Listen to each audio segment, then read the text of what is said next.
Olá, uma boa noite. Hoje nós vamos falar de uma empresa cuja estratégia foi adquirir e fazer fusões no mundo inteiro. O grupo francês Pernod Ricard, que se tornou uma das mais importantes empresas no mercado de bebidas. Bebidas que vão de vodka, como absolutes, uísques, Ballantine, chivas e champanhes de primeira linha. O grupo tem organizações também diferenciadas como modelo de negócio, porque elas são descentralizadas e têm donos de marcas. Ao todo, são 70 empresas distribuidoras estabelecidas em cada mercado-chave e empregam 19 mil pessoas no mundo. De 2010, julho a julho agora de 2011, o grupo faturou mais de 7 bilhões de euros. E expectativa muito grande. Por quê? Estamos chegando na época do auge de venda, final do ano. Alguém pode imaginar Natal, Réveillon, sem essas bebidas, principalmente sem um brinde com champanhe? Pois é. Qual é a expectativa para este ano, o desempenho, principalmente de um Brasil que não para de crescer? É o que a gente vai conversar hoje com o presidente do grupo no Brasil, o Brian Fry. Eu sou Fátima Turci e quero a sua participação aqui no Economia e Negócios. Você sabe que pode enviar suas perguntas e comentários para o nosso site que aparece aí no seu vídeo. Você escreve para esse endereço, manda sua opinião, sua sugestão e a gente se encontra lá porque também tem os vídeos de arquivos de todas as nossas entrevistas gravadas. Portanto, visita a gente, participa do programa, conversa comigo junto com o Brian. Brian, this year, what you are thinking it will be as a Brazil, like a big country, big things to commemorate, to celebrate, and you have the end of the year, and maybe you sell a lot. Exactly. No, we have high hopes again this year for Brazil. The business so far in the first 3 months to the end of October has been great. We're on target, which is good. And of course, for us, the big part of the year is, of course, summer. Summer is fantastic. How is the proportion of in the rest of the year, the next months, the seasonality? Well, it depends on the product. For example, if you look at Espumante or Champagne, very, very heavily focused on Christmas, probably at least 60–70% of the sales. Mm-hmm. For vodka as well, because it's the time of year for Kaiparoskas and things like that. So it's also quite heavily skewed to the summer period. For whiskey, maybe it's more... Whiskey's more spread out. Whiskey, particularly, you have, there's still good consumption because of Christmas and then Carnival. Father's Day is a very important day for whiskey consumption. And, of course, winter, when it's a bit colder, people like whiskey and wine as well. One of the things that you make as a business, as a planned business, is to acquisitions and made a lot of, to make a huge group. Absolutely. What do you think for the future, for the next years, and what kind of companies? Yeah, that's true. Well, you're right. In the last 10 years, since 2001, we've done 3 major acquisitions. We bought the Seagram business, which actually gave us a fantastic footprint and foundation in Brazil. 2005, we bought Allied de Mac. And 2008, we bought Vin & Spirits, the Swedish company, which gave us, of course, Absolut, which is a fantastic brand. Right now, the focus is actually paying off the debt. It's more very important. Paying off and receive the results. Yes, exactly. Of course. So at the moment, you know, the direction from Paris, from the head office, is to make sure that we pay off the debt. But clearly, they're always looking at opportunities, and clearly we plan to play in the future of any acquisitions and any consolidation of the industry. We will be there to play.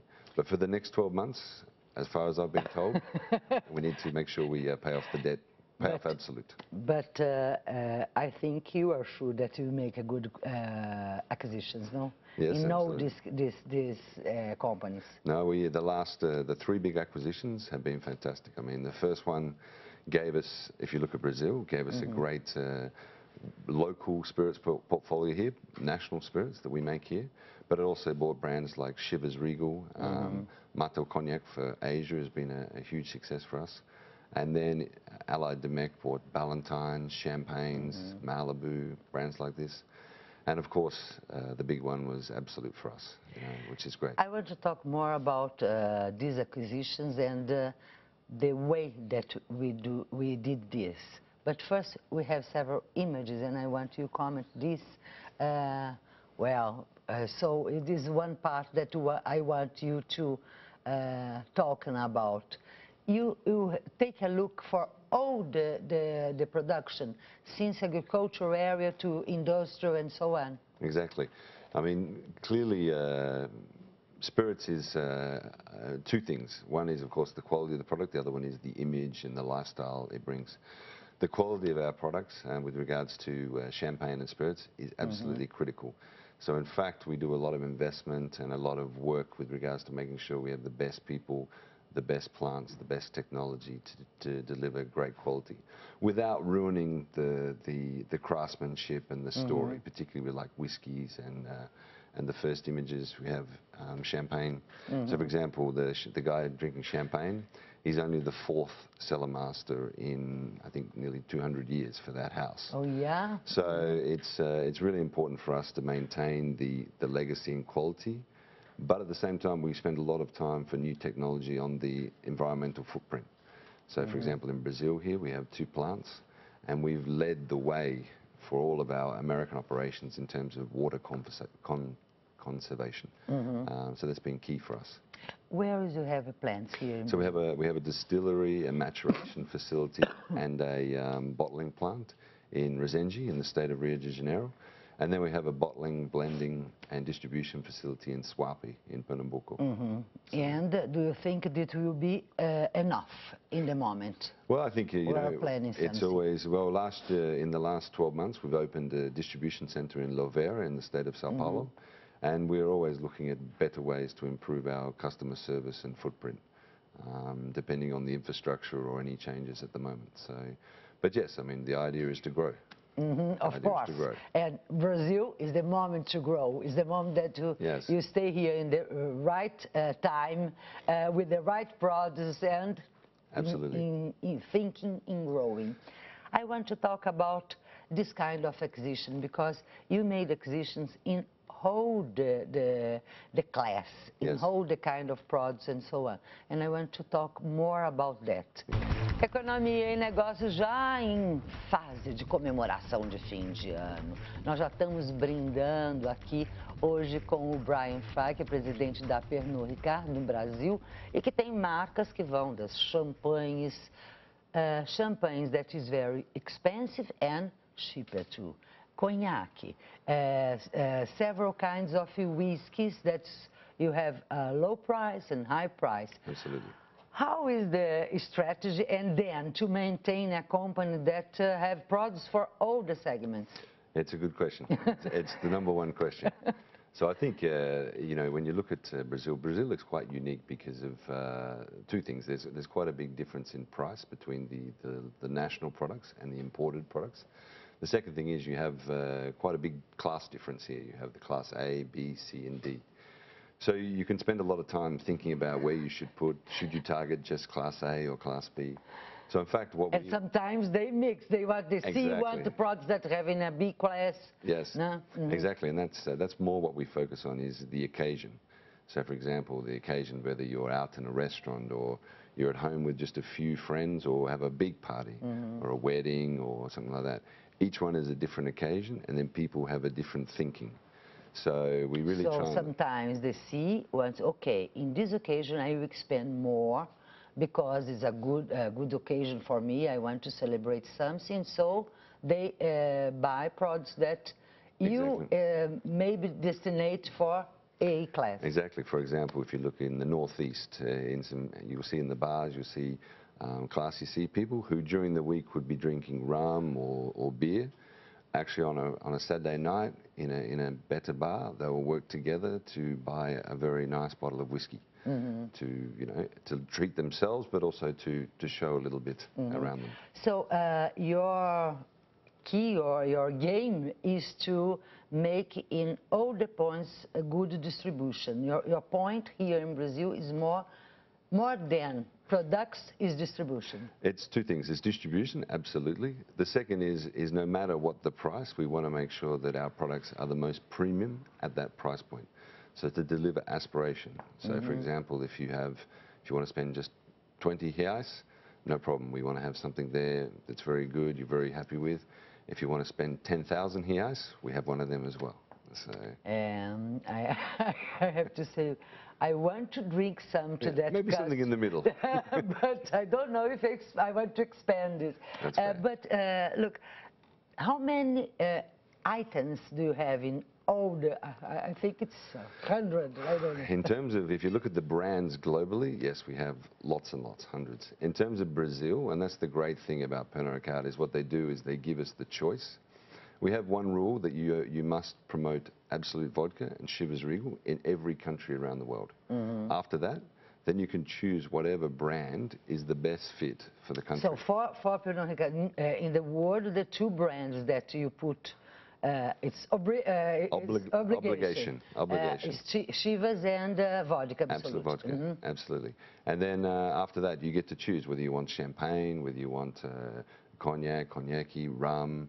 There's all the brands you can choose from there. So in this case, in Brazil, what the line or numbers do you choose? So basically, we focus very much on rum. Of course, we have Montilla, which is the biggest rum in Brazil.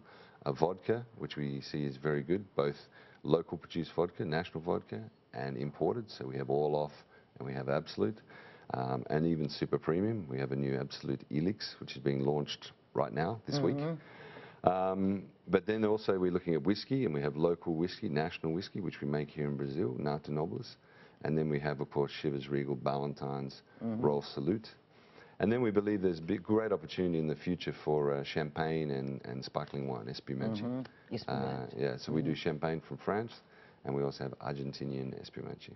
And do you make the two movements? So when you bought companies, or a company Seagram here in Brazil, you start to sell more from here to other countries or export? Yeah, no, it's more, to be honest, what's been great about when we bought Seagram and Allied Domecq and VNS is actually, we didn't just buy the brands, we actually bought the people as well. So most of the time, actually, we just increased the number of people. We bought most people in. So it was great because we had more coverage on the ground, more people, and we had people who knew the brands and who loved the brands. So it's much easier to get people to train each other, talk to each other, get the culture of the brand settled in the business.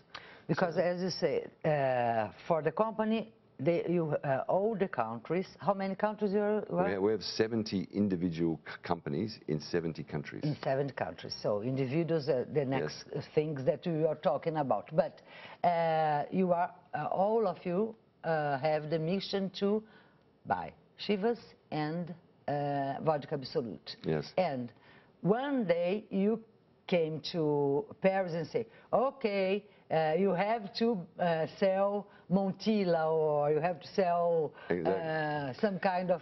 Exactly. So, for example, it could be my colleague in Africa or in another market. And he may ring up and say, look, I would like to do Montilla, or I would like to take Natu, Brazilian rum, to do things like that. For example, at the moment, we do a product here just for South Africa. Oh, yeah. So we buy the rums from Caribbean, different places. We bring them here to Brazil. We have the technology and the people and the equipment. We put the rum together and we send it to our friends. But with the same brand? No, it's a different brand. Different brand. A brand specific to South Africa. Exactly. So, and we do that as a favor for them. It's how we work together.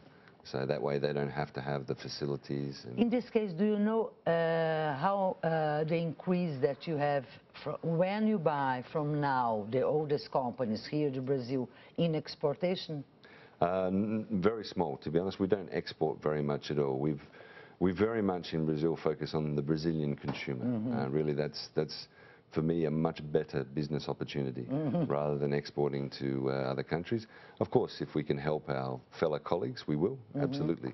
But much more focused on building the business here to Brazilians. That's a much better long-term investment in my opinion.